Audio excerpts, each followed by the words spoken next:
Est-ce que tu peux partager avec nous 3 scoops? Premier scoop, quand j'étais dans l'armée américaine, parce que j'ai fait l'armée américaine, on nous demandait de nous réveiller à 3 heures du matin. Il faisait moins 11 degrés. Et aujourd'hui, tu penses que la résilience, c'est vraiment important pour réussir? La résilience est essentielle pour réussir. Parce que personne n'est né avec une résilience, on l'a construit la résilience. Pourquoi les chaussettes rouges? Extrêmement puissant, vraiment l'incarnation du pouvoir, Du pouvoir. de la force. Est-ce qu'à un moment, les populations n'ont pas peur? Quel que soit ce que vous faites, que vous soyez carriériste ou entrepreneur, vous avez besoin de développer votre capacité d'absorber les chocs extérieurs et les chocs intérieurs, parce que les chocs, vous en aurez. Plusieurs diront, ah, monsieur Zézé, il a réussi, vu ton parcours extraordinaire. Est-ce que toi, tu dirais que tu as réussi? Chacun verra ça de son point de vue. On peut voir un gangster et dire qu'il a réussi. Il dit, faut pas m'emmener, sinon ça Ferrari. Voilà. Bonjour Stan. Bonjour Jean-Yves, comment ça va? Merci beaucoup d'avoir accepté cette invitation. Ouais. Petite confidence avant de commencer tout de suite. J'ai quelque peu hésité avant de t'inviter dans mon podcast, dans le podcast des investisseurs africains, parce que je me suis dit, tu es tellement médiatisé, tu es passé sur plusieurs plateaux télé, tu es passé également dans pas mal de podcasts et tu as partagé tellement de valeurs. Je me suis demandé, mais est-ce qu'il pourra encore partager d'autres valeurs ou bien d'autres choses? Et en discutant plus longuement avec toi, je me suis rendu compte que tu es une vraie bibliothèque. Tu peux parler de tous les sujets, que ce soit des sujets techniques concernant la finance, l'entrepreneuriat ou l'investissement, ou des sujets différents comme le sport, comme le retour au pays et tout. Donc, avant de commencer, pour ceux qui nous regardent, pour les quelques 500 et quelques 1000 abonnés de cette chaîne, est-ce que tu peux partager avec nous 3 scoops?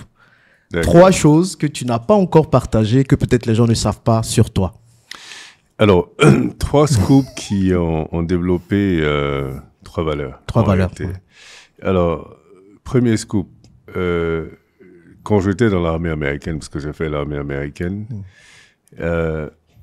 on nous demandait de nous réveiller à 3 heures du matin. D'accord. 3 heures du matin, j'étais à Kentucky, Fort Knox. Il faisait moins 11 degrés. Wow. Pleuvait. Donc, on se met en short et en t-shirt, aligné, là, en formation. Et 3 heures du matin, l'instructeur nous dit, il arrive. Et lui repart dormir. Ah bon? Donc vous êtes resté là comme ça? Nous sommes restés là, debout, personne ne parle, sur la pluie, dans le froid, pendant 1 heure de temps. Des fois 2 heures de temps. Et il revient, et on commence à courir. Wow. On va courir des kilomètres et des kilomètres.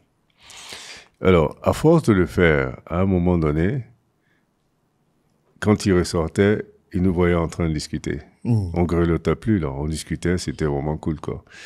Et il nous explique que c'est nous permettre de développer notre résilience. D'accord. Nous permettre de surmonter les difficultés, nous permettre d'avoir un état d'esprit solide, un état d'esprit de fer. Et donc, c'est comme ça que j'ai développé cette résilience. Je pense que mon passage dans l'armée avec tous ces exercices-là m'ont permis de développer cette résilience-là. Et aujourd'hui, tu penses que la résilience, c'est vraiment important pour réussir? La résilience est essentielle pour réussir. Elle est essentielle parce que, quel que soit ce que vous faites, que vous soyez carriériste ou entrepreneur, vous avez besoin de développer votre capacité d'absorber les chocs extérieurs et les chocs intérieurs, parce que les chocs, vous en aurez, dans tous les cas. Donc, être capable de froidement absorber les chocs, c'est quelque chose d'extraordinaire, mais c'est quelque chose qui se construit. Personne n'est né avec une résilience, on l'a construit la résilience. Et la deuxième chose, c'est quand je suis allé aux États-Unis pour continuer mes études, c'était en hiver, je me rappelle, j'étais en train de marcher et j'ai glissé, il neigeait, donc j'ai glissé, je suis tombé. Et ça m'amusait parce que je suis resté sous le sol et je retourne la tête, je vois les policiers, les pompiers et tout ça. Je me dis, mais qu'est-ce qui se passe? Quoi, instantanément? Voilà, je dis, qu'est-ce qui se passe? Donc les gens viennent me dire, ah, ça va, tu as peut-être pas fait. Je dis, non, mais c'est cool là, je me suis juste tombé là. On dit, non, tu peux porter plainte contre l'école et tout ça. D'ailleurs, ils auraient pas dû laisser la neige ici. Tu peux porter plainte. Je lui dis, mais quoi, quelle plainte? Je suis tombé, c'est tout. On dit, non, mais t'as le droit de porter plainte. Je dis, non, les gars, c'est cool, ça va. Et je suis parti. Et j'apprends de ça qu'en réalité, je viens d'une culture où c'est même pas pensable. C'est clair. Et je viens dans une autre culture où il y a de nouveaux codes. Et ces codes, il faut les apprendre. Alors, sa capacité à s'adapter, c'est sa capacité à comprendre la psychologie de son environnement, la psychologie de ses interlocuteurs, et c'est comme ça que vous arrivez à dompter votre environnement. Donc, c'est des petites choses. Je suis quelqu'un qui observe énormément. C'est des petites choses, mais c'est des petites choses qui permettent justement de pouvoir comprendre son environnement. Parce que j'aurais pu me lever et partir, mais je me suis dit, mais pourquoi tout le monde est venu? Pourquoi on me demande si je veux porter plainte? Donc j'ai creusé, et on m'a dit, tu as le droit de porter plainte. Ici, tout le monde porte plainte pour tout et pour n'importe quoi. Voilà, c'est comme ça. Donc, ça veut dire que tu dois faire attention à ce que tu fais, parce que tu peux poser un acte et on portera plainte contre toi. C'est ça. Donc, évidemment, tout de suite, tu t'es dit, bon, ben, écoute, je commence à savoir comment les gens fonctionnent, donc il va falloir faire attention.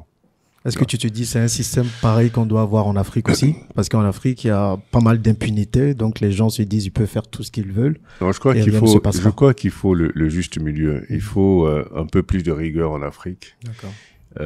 Il faut un peu moins d'extrémité dans les pays occidentaux. Mais il faut un juste milieu. C'est vrai que vivre dans l'impunité, ça pose problème. Même pourquoi il y a des fois des gens ont la possibilité de se soigner ici, parce qu'il y a des médecins compétents.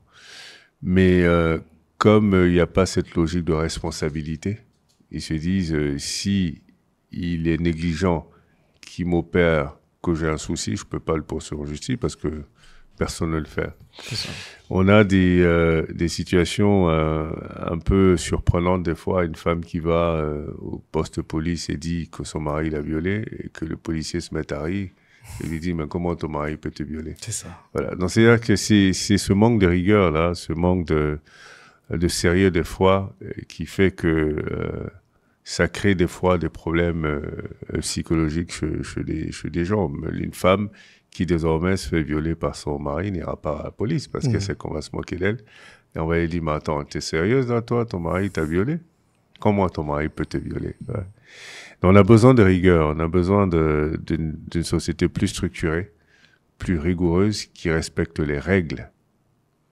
Et je crois que la différence entre l'Afrique et l'Occident, ou du moins les Africains et les Occidentaux, ce n'est pas la supériorité intellectuelle des uns sur les autres, c'est-à-dire des Occidentaux sur les Africains, non. Ce qui distingue, c'est l'organisation, la structuration des Occidentaux sur les Africains. Je pense même que les Africains sont plus intelligents, en réalité, mais sont moins structurés, sont moins organisés. Donc, évidemment, ça leur cause préjudice. Le retard que l'Afrique a accumulé vis-à-vis des autres, c'est cette incapacité en général de planifier à long terme, de s'organiser, de se structurer et d'aller crescendo jusqu'à atteindre un objectif. On est pressé, on veut aller vite, on est dans le court terme, on aime tout ce qui a des résultats rapides pour pouvoir montrer, et donc on n'est pas dans la construction. Et ça pose un réel problème. Il faut construire. Si on veut arriver à quelque chose de solide, il faut construire.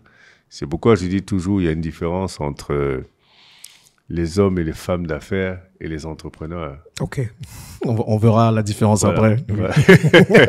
Parce que là, c'est tout un sujet. Ouais, absolument. Ok. Mais qui, selon toi, devrait construire? Parce qu'on se dit, il faut qu'on soit plus organisé. Je suis d'accord avec ce que tu dis. Mais est-ce que la responsabilité incombe uniquement à nos dirigeants?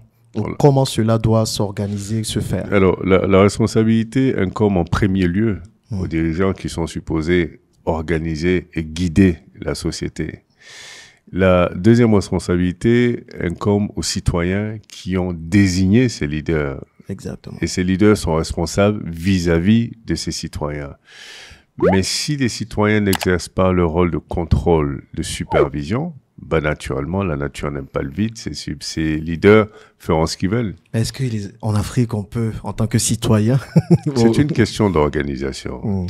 Aujourd'hui, quand tu regardes les réseaux sociaux, à travers les réseaux sociaux, les gens mettent la pression sur les leaders. Ouais, ça, c'est pas faux. Ils mettent une vraie pression. Quand il y a des mouvements d'ensemble, on voit bien qu'ils réagissent. Mais quand il n'y a pas de mouvement d'ensemble, parce qu'ils observent tout ça, ils veulent voir s'il y a un engouement sur un sujet particulier, ils viennent s'expliquer. Mais quand il n'y a pas d'engouement, ils viennent pas s'expliquer. Donc ça veut dire que ce que je dis, les gens observent pas. Si les gens observaient la réaction des leaders en fonction de eux, leur action, à ce moment-là, ils s'organiseraient mieux.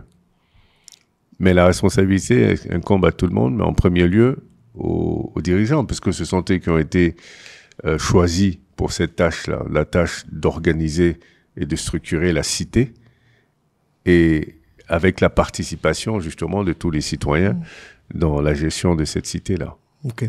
Et là, on parle du cas de la Côte d'Ivoire. Tout le monde se plaint de la cherté de la vie ici. Donc, si j'entends bien ce que tu dis, si les citoyens s'étaient levés un peu d'une façon ou d'une autre sur les réseaux sociaux via des marches, forcément, ça allait mettre pression sur le gouvernement pour réduire les choses. Je ne sais pas si les marches nécessairement fonctionnent. L'arme la plus redoutable, c'est justement de s'exprimer. Exactement. Mais de s'exprimer de façon structurée, cohérente et organisée. Quand je vois les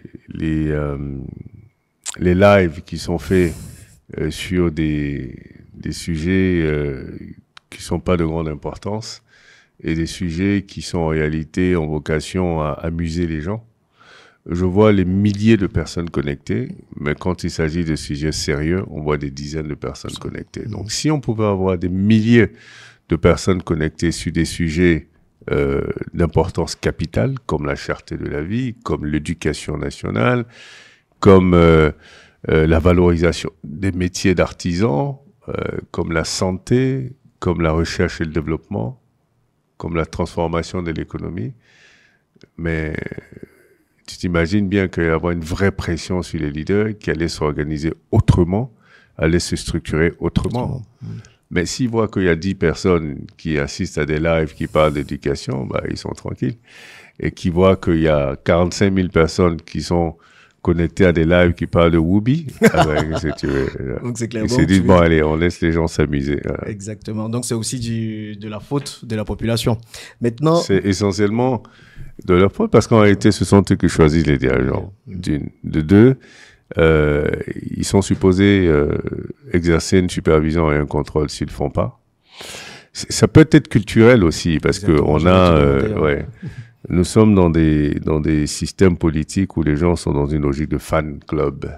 Voilà, c'est-à-dire que j'ai un leader, je suis fan de lui, quels que soient ses agissements, je suis fan de lui. Donc, parce que si je montre que je suis plus fan de lui, ça voudra dire que je donne l'opportunité à ceux qui sont contre lui de se dresser contre lui. Ça ne veut absolument rien dire parce que les actions qu'il ne prend pas t'affectent autant que ça affecte les autres. Exactement. Voilà, ça ne distingue pas, la pauvreté ne distingue pas les couleurs politiques, ça affecte tout le monde de la même façon. Non, mais tout ça part de l'éducation. Il y a la culture, mais il y a l'éducation et l'instruction. On met pas beaucoup l'accent sur l'instruction des gens. C'est-à-dire que on pense peut-être que ce n'est pas important, mais quand on regarde des pays comme Singapour a zéro ressource naturelle. C'est un rocher. Exact. Donc, ils ont misé sur les hommes et les femmes. Parce que de toute façon, même si vous avez des ressources, si vous n'avez pas les hommes et les femmes pour les transformer, les ressources restent des potentiels, mais pas des opportunités. Alors qu'il faut transformer les potentiels en opportunités. Et pour ça, le premier actif, c'est l'éducation. Ensuite, la recherche et le développement, la formation. Donc, si on ne met pas l'accent sur ces choses-là, naturellement, nous serons des pays qui seront non seulement toujours dépendants, mais des pays qui seront structurés comme des fan clubs où quand un parti vient au pouvoir, il a tout le pouvoir parce que personne ne le contrôle, parce que personne ne le défie. Et donc, à force d'être le seul tout-puissant, il développe un certain nombre d'habitudes qui se transforment des fois en des habitudes d'oppression. Et c'est qui est tout à fait normal. C'est la nature des choses même. Mais quand il y a un contrôle et qu'il y a un équilibre de pouvoir, à un moment donné, les choses s'équilibrent, comme on dit. Mais tant que nous restons dans ces systèmes politiques, dans ces modèles politiques, évidemment, on aura du mal à avancer, parce qu'il est très difficile d'avancer quand il n'y a pas de contrôle, quand il n'y a pas de contre-pouvoir, et quand il n'y a pas d'équilibre entre les forces. Très, très, très difficile d'avancer. Ouais. Mais est-ce qu'à un moment, les populations n'ont pas peur de se lever, de peur des représailles, par exemple, si on commence à parler, qu'on commence à mettre en prison? C'est-à-dire que faut comprendre que nous sommes dans un environnement où le fond est aussi important que la forme. Donc, il y a des façons de dire les choses. Il ne s'agit pas d'accuser les gens, parce que forcément, une accusation dans une culture où les gens sont émotifs, ils vont réagir. Mais un constat et une proposition de solution, ben c'est difficile de réagir négativement à ça. Exactement. Voilà, c'est déjà que j'ai constaté que l'éducation nationale est très faible dans notre pays. Voilà ce que je propose. Bon, c'est difficile de t'attaquer sur ça quand même. On dit, bon, il accuse personne, il a constaté, et voilà ce qu'il propose comme solution. Mais si tu dis, je pense que ces gens-là, ils font pas le bon travail, ils font pas le travail qu'ils sont supposés faire, à cause de l'éducation faible, là, tu accuses. Tu attaques même. Et si tu attaques et tu accuses, bah, tu t'imagines bien que tu as une réaction. Une réaction qui peut être violente et qui est tout à fait humaine. Donc, c'est pourquoi je dis, il faut connaître son environnement. Il faut maîtriser la psychologie de son environnement et de son interlocuteur. Si vous avez affaire à des gens sensibles et émotifs, ben, ça veut dire que vous devez soigner la forme de ce que vous voulez dire pour qu'ils s'intéressent au fond de ce que vous voulez dire en réalité. Ouais. Ok. Tu parles beaucoup de connaître son environnement, connaître aussi son interlocuteur. Il y a le troisième scoop que tu dois nous donner, mais on va en parler après. Comme ça va vous pousser à regarder la vidéo jusqu'à la fin. Comment connaître son environnement et son interlocuteur? Est-ce que tu as quelques astuces pour permettre à ceux qui nous écoutent parce que je pense que c'est très important aussi. Il faut observer. Observer. Il faut observer. C'est extrêmement important d'observer comment les gens se comportent, comment ils réagissent. Les gens qui ont du mal à comprendre leur environnement, c'est parce qu'ils sont focalisés sur eux-mêmes. Exactement. Voilà, ils sont un peu dans une logique où c'est eux qu'on doit écouter, c'est eux qu'on doit observer, voilà. Mais si vous observez les gens, vous écoutez ce qu'ils disent, vous regardez leur réaction vis-à-vis de certaines situations, vous commencez à créer une sorte de story. C'est une histoire que vous constituez, donc un film que vous constituez sur votre environnement, et dans un film que vous allez répéter, et que vous allez finir par pouvoir anticiper la réaction des gens, anticiper ce que les gens veulent, et ça vous permet d'avoir de meilleures relations avec les gens. C'est ce qu'on appelle l'intelligence émotionnelle et l'intelligence sociale, la capacité de dompter son environnement. Voilà. Et pas besoin d'aller à l'école pour ça. Enfin, c'est des choses de la vie, c'est ce qu'on appelle en anglais le street smart. Okay. C'est être capable de percevoir ce qui se passe dans son environnement, comment ça fonctionne, et puis apprendre à comprendre ça. Et après, vous voyez, il y a des gens qui n'ont jamais de problème avec personne. Il y a des gens qui évoluent, des gens qui arrivent à réaliser des choses extraordinaires. Personne ne leur met le bâton dans la roue parce qu'ils comprennent. Ils savent comment parler aux gens. Ils savent à quel moment dire quoi, à quel moment ne pas dire quoi, à quel moment parler, à quel moment ne pas parler. Et ces gens-là, c'est ces gens-là qui réussissent dans la vie. C'est pas les gens intelligents qui réussissent dans la vie, ce sont les gens qui ont du bon sens qui réussissent dans la vie en réalité. Parce que le bon sens, il est nettement au-dessus de l'intelligence intellectuelle qu'on connaît. C'est pourquoi on peut voir des illettrés qui sont des grands patrons d'industrie. Et qu'est-ce que tu entends par bon sens ? Bon sens, c'est ce que je dis tout à l'heure, c'est-à-dire qu'on va prendre un exemple banal. Et je dis souvent à mon chauffeur, je te dis que je suis pressé. On est sur une autoroute à 2 voies. Tu es derrière un camion, ou tu es derrière un camion, et tu vois que le camion, ça va doucement, alors que là, il y a des voitures qui passent. Je suis pressé. Est-ce que j'ai besoin de te dire de changer de ligne pour pouvoir aller plus vite ? Bien sûr que non, oui. Voilà. Donc, il est là, il est sur sa ligne, donc il avance. Donc, le camion avance, lui, il avance. Le bon sens, c'est, je t'ai déjà dit que je suis pressé. Donc, en réalité, même si tu respectes la limite de vitesse et tout ça, tu t'arranges pour pouvoir avancer le plus rapidement possible. Et là, il est en train de te ralentir pendant qu'il n'y a pas d'obstacle à gauche. Ben, tu vas à gauche et tu avances. C'est ça le bon sens. Donc, savoir shifter, savoir s'adapter. C'est ça le bon sens en réalité. Mais est-ce que tu penses que du coup, il manque beaucoup de bon sens bon, c'est quand même ballot de le dire. Parce que quand je discute avec plusieurs entrepreneurs, ils relèvent exactement ce souci. Ils disent qu'avec les employés, les collaborateurs, il faut absolument tout dire. Dès qu'on n'est plus là, ils ne font plus le travail. Est-ce que c'est ce manque de bon sens qui, du coup, peut expliquer le fait qu'aujourd'hui, plusieurs entrepreneurs ont des soucis avec leur personnel, leurs ressources humaines? Alors, je pense que le bon sens, ça peut s'apprendre aussi, l'éducation des gens. C'est ça. C'est-à-dire que se plaindre, c'est une chose, mais ça change pas grand-chose en réalité, finalement. C'est apprendre aux gens ce que toi, tu penses être normal, que eux, en réalité, peut-être qu'ils voient pas. Parce que quand je dis ça, bon, maintenant, ils comprennent. Mais avant, ils comprenaient pas, quoi. Enfin, ils se demandaient, mais pourquoi il veut forcément que alors que là, ça avance. Ça avance, oui. Pourquoi il veut forcément que Non, je crois que blâmer les gens, c'est pas forcément la meilleure façon de les faire changer. C'est-à-dire que la meilleure façon de faire changer les gens, c'est de les emmener à comprendre que ce que tu leur suggères de faire va certainement mieux les aider à réaliser la tâche qu'ils doivent accomplir. Ok. Il faut qu'ils en prennent conscience pour que ça devienne une seconde nature. S'ils n'en prennent pas conscience, qu'ils voient ça juste comme une instruction, ils la feront là. Mais la prochaine fois, ils reviendront au naturel. Mais si vous suggérez et vous leur faites observer le résultat, comparé à comment ils le faisaient avant, bah, ils se sont suffisamment intelligents pour se dire, ah ouais, finalement, ça me fait gagner du temps. Finalement, ça me permet d'avoir de meilleurs résultats. Moi, je suis dans l'immobilier aussi. Hein. Je construis beaucoup. Et quand je prends les mêmes personnes sur différents chantiers, j'ai plus rien à dire parce qu'ils savent exactement comment voilà. Et je crois que c'est fois qu'au début, c'est frustrant. Donc, on s'énerve.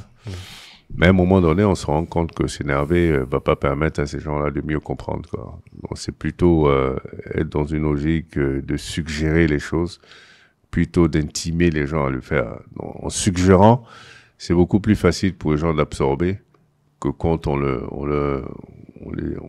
les force à le faire. Voilà. Ils le feront parce que bon, ils n'ont pas le choix, ils sont subordonnés, ils vont le faire. Mais est-ce que ça restera une habitude? Est-ce que ça deviendra une seconde nature? Non, je pense pas. Ok, ça c'est bien dit. Tu as parlé d'observation et en t'observant, il y a quelque chose de totalement fascinant chez toi.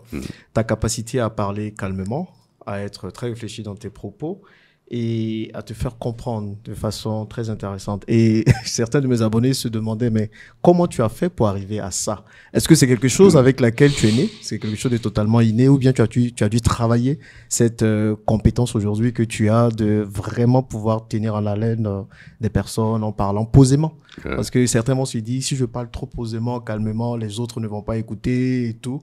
Alors que peut-être c'est ça la clé aussi pour se faire entendre. Donc, alors, je crois que on est tous avec d'énormes potentialités. Maintenant, après, il faut les identifier. Exact. Et puis voir quels sont les avantages de ces potentialités et les développer. Voilà, donc, on est avec des qualités, on est avec des défauts qu'on peut même transformer en qualité. C'est ce qui est marrant, c'est qu'à la fin de la journée, je vois qu'on a cette capacité-là à imposer aux autres ce qu'a priori, ils n'auraient pas accepté d'office. C'est ça. Vous avez remarqué que il y a des gens qui peut-être ne respectent pas les standards orthodoxes de la beauté. Mais eux sont convaincus qu'ils sont beaux. Et du coup, ils finissent par convaincre les autres. Ils finissent par convaincre les autres qui sont beaux et les gens finissent par les voir comme des gens beaux. Exact. Voilà. Donc, c'est ça, c'est des choses qu'on travaille. Quand j'étais jeune, je voulais être avocat. Ah, ok. Alors, pourquoi je voulais être avocat? Parce que je pensais que les avocats étaient les gens les plus puissants d'une société. Pourquoi?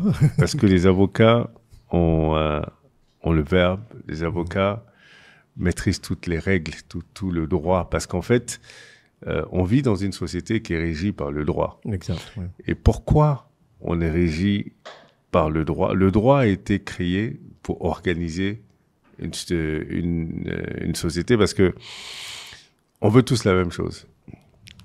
Et comme on veut tous la même chose, il faut bien qu'il y ait quelqu'un pour arbitrer de qui peut avoir quoi, à quel moment et tout ça. Donc je me suis dit, celui qui maîtrise ça, c'est un pouvoir extraordinaire. Exact. Oui. Et donc j'ai fait du droit. J'ai fait Sciences Po, parce qu'après de Paris, je suis allé aux États-Unis. Donc j'ai fait Sciences Po, j'ai fait Sciences Éco, et j'ai fait l'école d'administration. Alors, dans tous les dérivés du droit, de sciences politiques, économiques et administration publique, pour moi, vous forme pour devenir quelqu'un qui peut bien gérer son environnement, peut mieux connaître son environnement, contrôle l'organisation de son environnement. Et maintenant, après, c'est dans la pratique. C'est, comme je disais, observer, voir comment les gens réagissent. On vous entend pas mieux quand vous criez. On vous entend mieux quand les gens comprennent ce que vous dites. Et je dis toujours, quand je suis devant un public, mon objectif, c'est pas de les impressionner. D'accord. C'est pas de venir montrer aux gens que je suis intelligent, ça m'intéresse pas. Parce qu'en réalité, quand les gens t'invitent, s'ils pensaient que tu étais con, ils t'auraient pas invité. Donc, t'as pas besoin de les impressionner.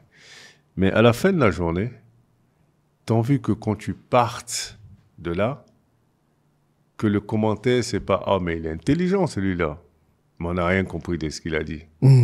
C'est « On a compris tout ce qu'il a dit. » Et c'est justement ça qui vous rend intelligent. Donc, est-ce il faut essayer d'utiliser des termes, des termes simples que tout le monde pourrait comprendre? Oui. S'adapter à son environnement. Si vous allez parler au marché, vous allez trouver les mots qui feront que les gens qui sont au marché vont comprendre votre message.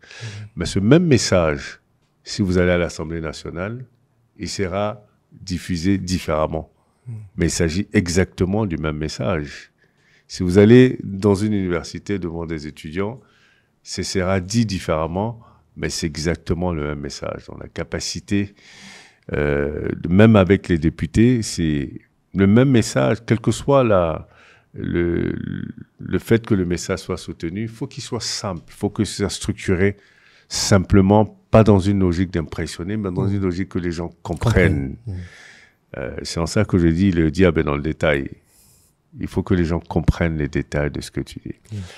La deuxième chose, c'est quand je parle à une audience, c'est des fois, je prépare des présentations et je vais faire des présentations avec des staffs. Et puis à la fin, ils me disent, mais boss, tu as complètement changé la présentation. Parce qu'en réalité, tu as projeté, mais tu as parlé d'autre chose tout le long. En réalité, l'objectif, c'est qu'ils comprennent le message que je veux leur faire passer. Et donc, quand je fais la présentation, je regarde la réaction des gens pendant mon discours, pendant ma présentation. Et j'ajuste mon discours en fonction de leur réaction, mais toujours dans le même esprit de cette présentation-là. Parce que peut-être que comme je l'ai mis en standard, peut-être que le message passe pas comme ça. Donc, faut décoder.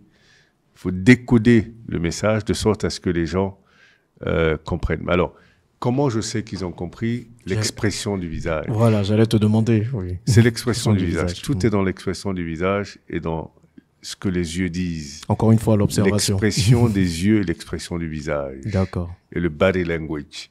Les gens vont réagir. S'ils sont pas d'accord, ils vont réagir d'une façon ou d'une autre. S'ils sont d'accord, ils vont réagir. Ils vont hocher la tête, par exemple. S'ils sont dubitatifs, ils te feront savoir. D'accord. Donc, au fur et à mesure, et c'est pourquoi des fois, je reste sur des choses, j'insiste, je prends des exemples, et ainsi de suite, jusqu'à ce que les gens comprennent. Et à la fin de mon discours, ou à la fin de ma présentation, je veux me rassurer que toutes les personnes qui sont dans la salle aient compris le message. Voilà comment je fonctionne. Comment tu fonctionnes. Ouais. Très bien. Merci pour ces conseils. Tu es une vraie inspiration pour plusieurs jeunes en Afrique francophone et même au-delà. Plusieurs diront, monsieur Zézé, il a réussi, il a fait énormément de choses vu ton parcours extraordinaire. Est-ce que toi, tu dirais que tu as réussi? Alors, ça dépend de comment on définit la réussite. Oui. Parce que, donc, je voulais en venir à ça. Parce que chacun verra monsieur Zézé d'une certaine perspective. On dit, mais il a réussi parce que je le vois en Porsche, je le vois en Range Rover, je le vois voyager avec sa famille, ils vont en vacances, etc. Voilà. Donc, lui voit ça du point de vue matériel. Exactement. Quelqu'un dira, mais M. Zézé, il a réussi parce qu'il a réussi à imposer une discipline qui n'existait pas dans notre environnement. Il a créé la première agence de notation financière dont la probabilité de réussite en l'état, en 2007, était de 0%. Et qu'il a transformé jusqu'à 100%. Donc, il a réussi son projet, il a réussi. Et il y a d'autres qui diront, mais M. Zézé, on le voit, il a une vie professionnelle qui semble parfaite, une vie familiale qui semble parfaite. Il a une femme qui n'hésite pas à exposer, à présenter aux gens avec fierté ses enfants et tout ça. Donc, chacun verra ça de son point de vue. Exact. Okay. Mais à la fin de la journée, la réussite, c'est donner envie aux autres, d'une façon ou d'une autre. Donc, on peut voir un gangster et dire qu'il a réussi parce qu'il donne envie. Il donne envie, il montre beaucoup de matériel, par exemple. En réalité, c'est comme les Américains disent, beauty is in the eyes of the beholder. Ça veut dire que la beauté est dans les yeux de celui qui regarde. Donc, la réussite, elle est définie par celui qui apprécie. D'accord. Donc lui dira, l'investisseur africain a réussi, et quelqu'un dit non, mais il n'a pas réussi. Qu'est-ce que tu appelles il a réussi? Voilà. Donc c'est difficile d'avoir une définition universelle de la réussite. Ça va dépendre de celui qui interprète. Tu interprètes. Voilà. Mais pour toi, du coup, est-ce que toi, tu as une définition de la réussite? Moi, ma définition de la réussite, c'est réussir un projet. Okay. Un projet de vie. C'est de comprendre quel est son projet de vie. C'est-à-dire que quand on est enfant, on dit « moi je veux être médecin, moi je veux être avocat », on se définit des projets. Et au fur et à mesure, le projet, on l'ajuste. Tu peux dire « je veux être médecin » et puis après tu finis ingénieur parce qu'après tu as changé, ou c'est des concours de circonstances et ça. Mais je crois que réussir sa vie, c'est être heureux.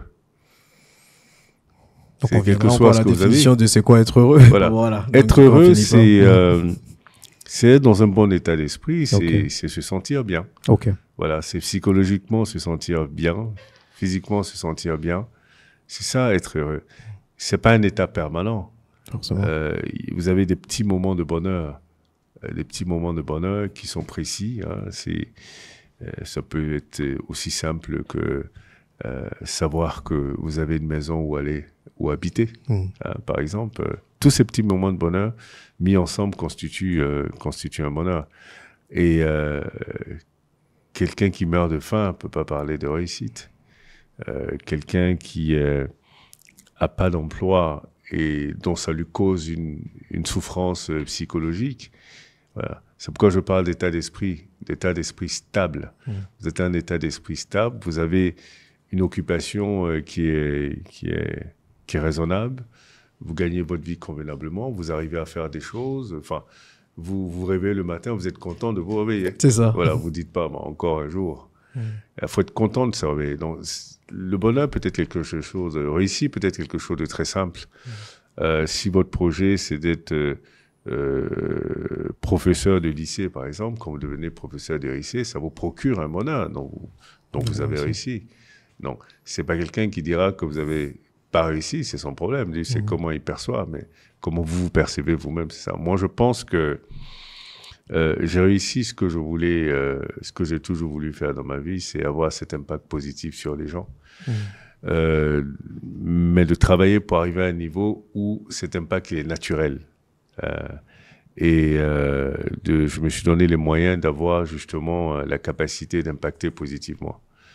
Je crois que pour moi, c'est ça. Enfin, c'est ça ne pas être dans l'incapacité de pouvoir peut-être apporter du secours aux autres, Et je dis toujours aussi, je suis content d'avoir 2 filles. Exact. Et constitue ma réussite aussi. Et savoir que je leur donne le choix. Ça, c'est important. C'est important. Le choix.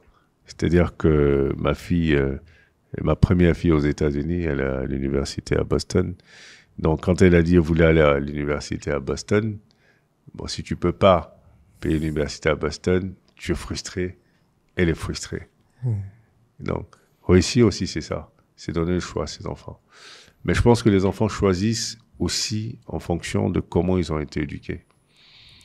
Donc, ça veut dire qu'on se donne les moyens d'éduquer les enfants et on se donne les moyens de pouvoir assumer le choix que les enfants feront dans l'éducation qu'on leur a donnée. Donc, si vous éduquez des enfants à être très ambitieux, bah, ils auront des grandes ambitions. Il va falloir pouvoir suivre après. Après, c'est ça. Ouais. Donc, je crois que la réussite est certainement quelque chose que chacun définit. Mais à mon sens, c'est ce moment où vous avez un bonheur qui est plus ou moins permanent, hein, même avec des hauts et des bas, mais qui est plus ou moins permanent, que vous pouvez présumer que vous avez réussi. Ouais, très, très, très bonne réponse en tout cas. Aujourd'hui, avec Bloomfield Investment Corporation, on voit ça fait plus de 17 ans. 18 ans, 18 ans maintenant que tu as lancé cette firme.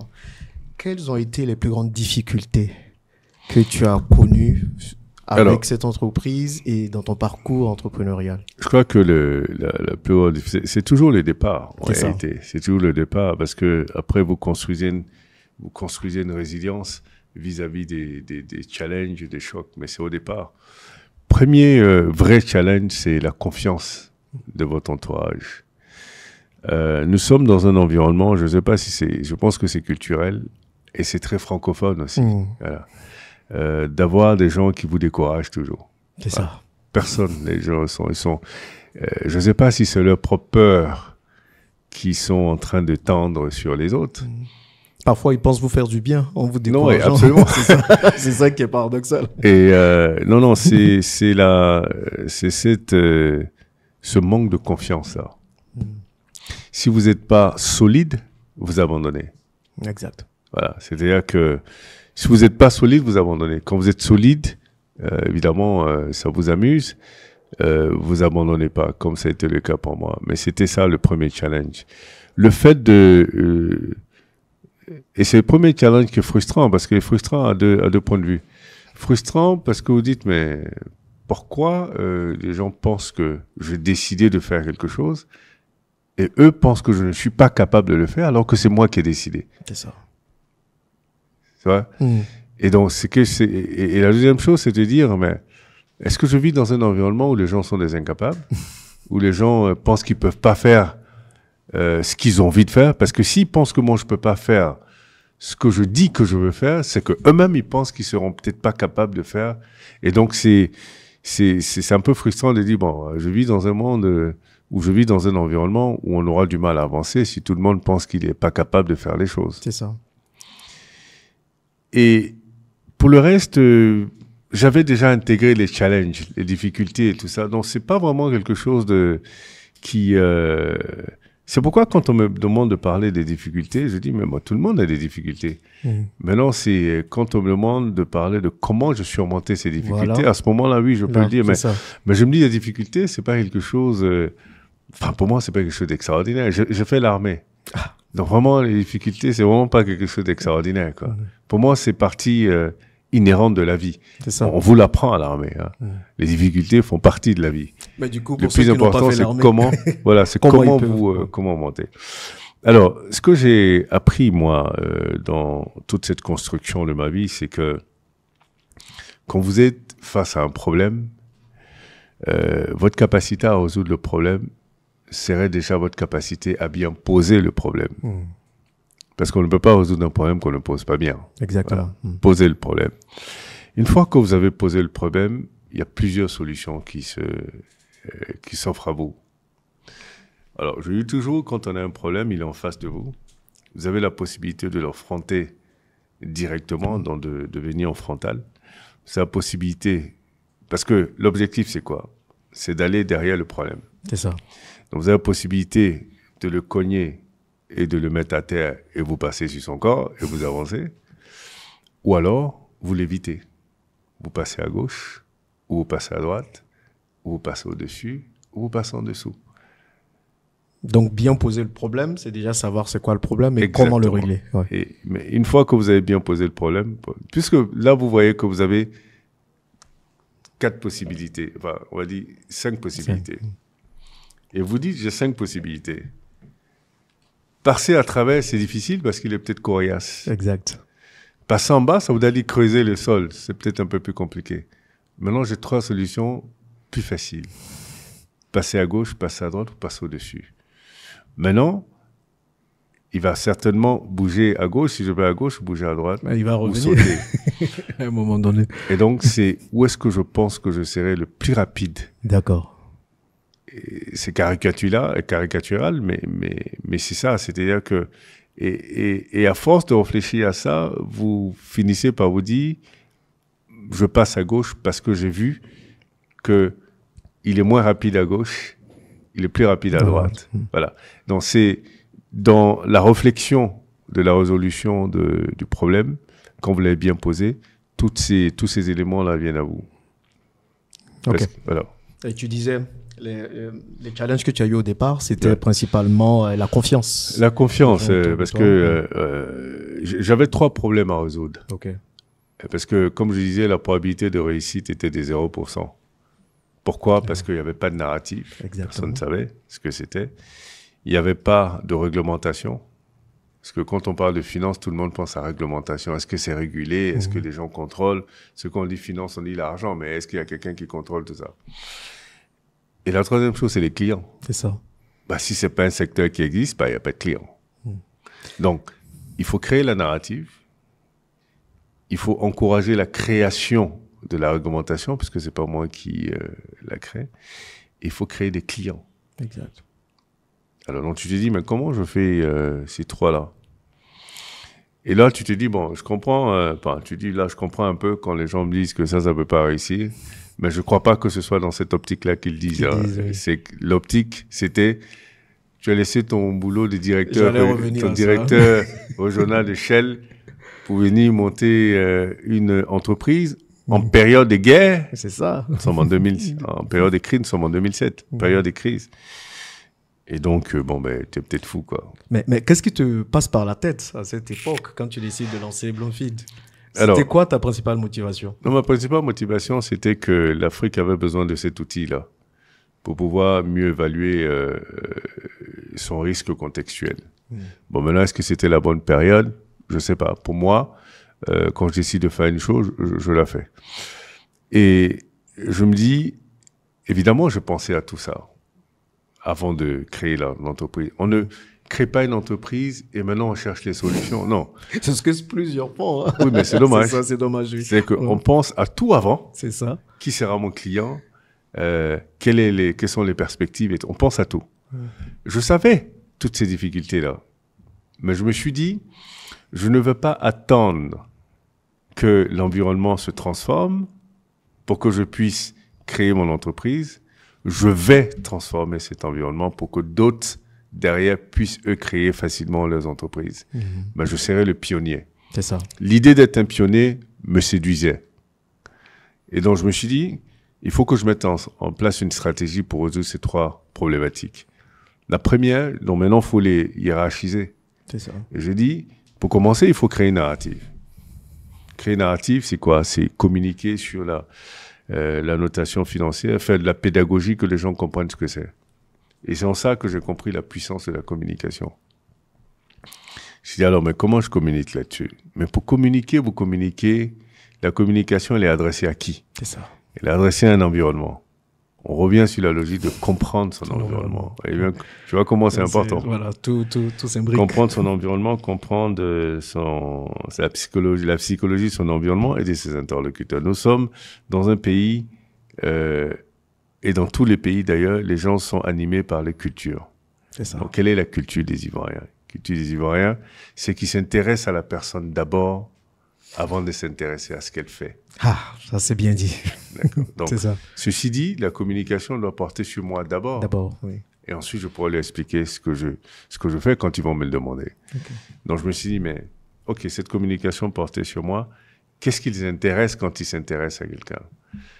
Ils aiment bien ce qui sort de l'ordinaire, ce qui les choque, ce qui suscite des ragots, ce qui suscite qu'ils vont partager l'information avec les gens.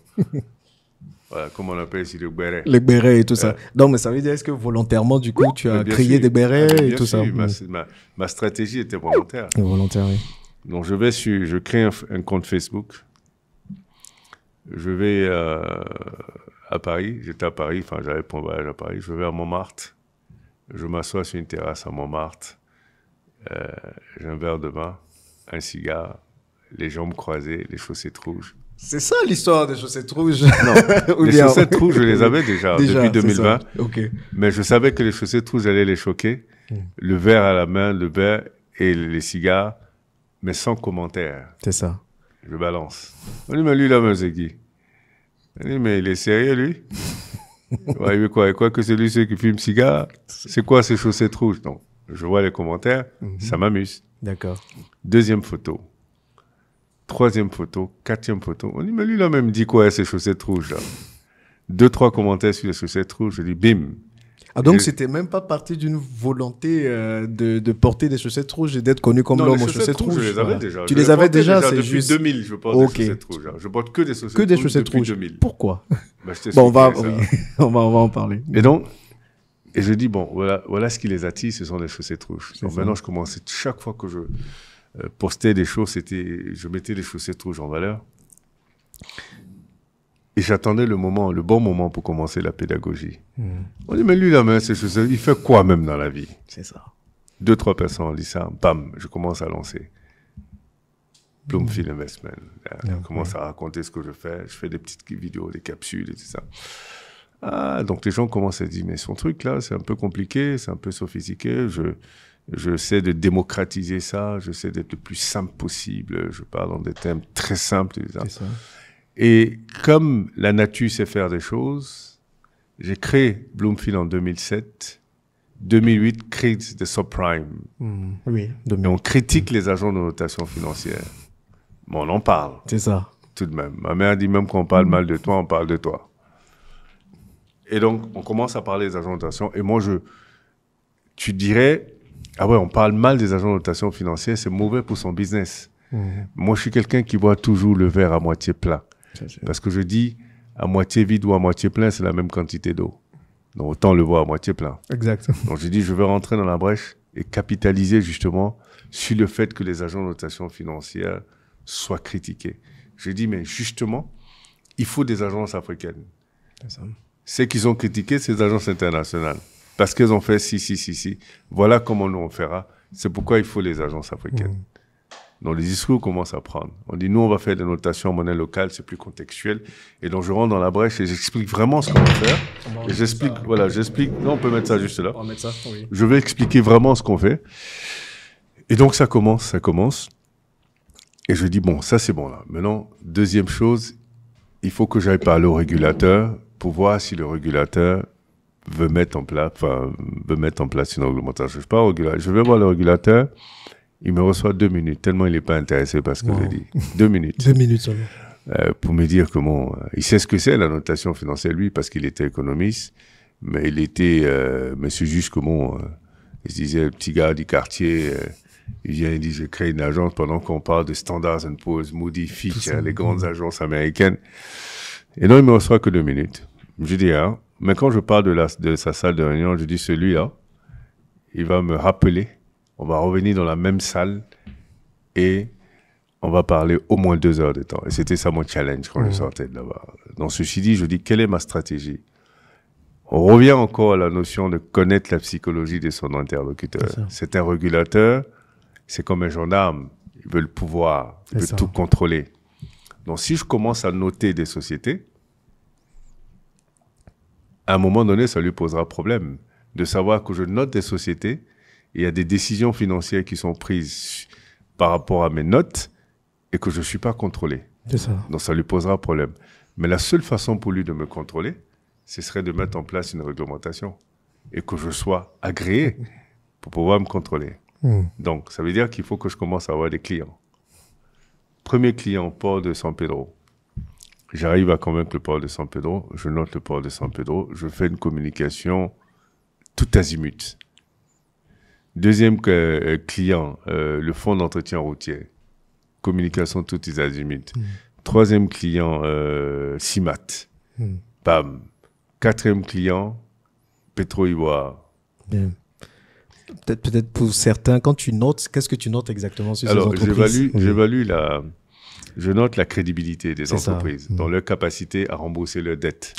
Voilà, c'est-à-dire que si on leur prête, est-ce qu'ils seront capables d'absorber et de rembourser?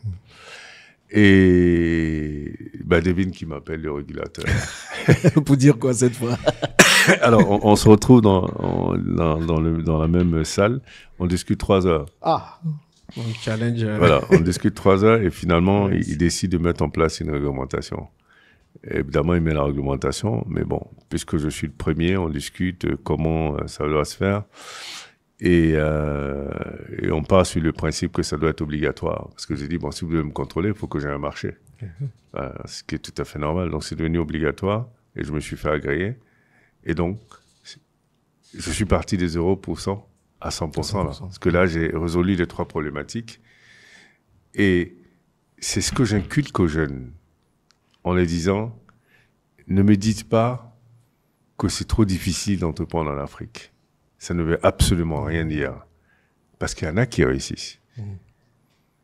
OK? Donc, la question que vous devez vous poser, c'est plutôt comment réussir dans un environnement qui me paraît difficile. Et là, vous avez bien posé le problème et vous trouverez les solutions. Mais je pense que c'est une bonne question à laquelle tu peux répondre. Parce que c'est une question que je voulais te poser. Déjà, tu disais qu'avant de lancer une entreprise, il faut se poser les bonnes questions. Donc, il y a plusieurs qui sont certainement salariés, d'autres qui veulent lancer un business, d'autres qui veulent lancer une entreprise. Quelles sont, selon toi, les questions très importantes à se poser avant de lancer un business, une entreprise? La première question, c'est se demander, mais pourquoi je veux créer un business? C'est la question fondamentale. Est-ce que je veux répondre à un besoin de la société? Je veux créer un job pour moi? Je le fais parallèlement? Enfin, c'est la question qu'il faut se poser, la première chose. Il faut comprendre qu'un business, on ne le crée pas comme quelque chose de parallèle. Ça marche quasiment jamais. Donc, avoir un boulot et faire un business à part, non, ça marchera pas. Ça marchera pas. À un moment donné, il faut choisir. À un moment donné, il faut choisir. Un business, ce n'est pas une alternative à un boulot. C'est une vocation. Monter un business, c'est une vocation. Il faut embrasser le code des valeurs de l'entrepreneuriat ou de l'entrepreneur pour être entrepreneur. C'est-à-dire qu'il faut savoir quelles sont les valeurs qu'il faut. C'est pourquoi il faut parler aux gens qui ont monté des business et qui semblent avoir développé ces business-là et réussi ces business. Et vous diront, c'est le courage, l'abnégation, la patience, le travail, l'humilité. Ces valeurs-là sont des valeurs cardinales de l'entrepreneuriat. Parce que vous allez traverser le désert. Voilà. Plusieurs fois. Traverser le désert, donc il va falloir être capable de vous adapter. Il va falloir être capable de supporter les regards, les mauvaises langues et tout ça. Il va falloir être patient parce que ça prend du temps pour construire. Acheter une maison, c'est facile. Construire une maison, c'est moins facile. Donc, ça prend du temps. C'est un processus jusqu'à arriver à une maison qui est belle. Mais quand on commence à creuser les trous, on fait les parpaings, on les met dedans, ça ressemble à rien jusqu'à ce qu'on arrive aux gros œufs, ça commence à ressembler à quelque chose. Exactement. Donc, c'est ces questions-là qu'il faut se poser. Quand on pense qu'on a le caractère pour monter un business et quand on pense qu'on sait qui sera son client, comment fonctionne l'environnement, on connaît l'environnement, on connaît le secteur d'activité, on connaît le produit qu'on veut faire.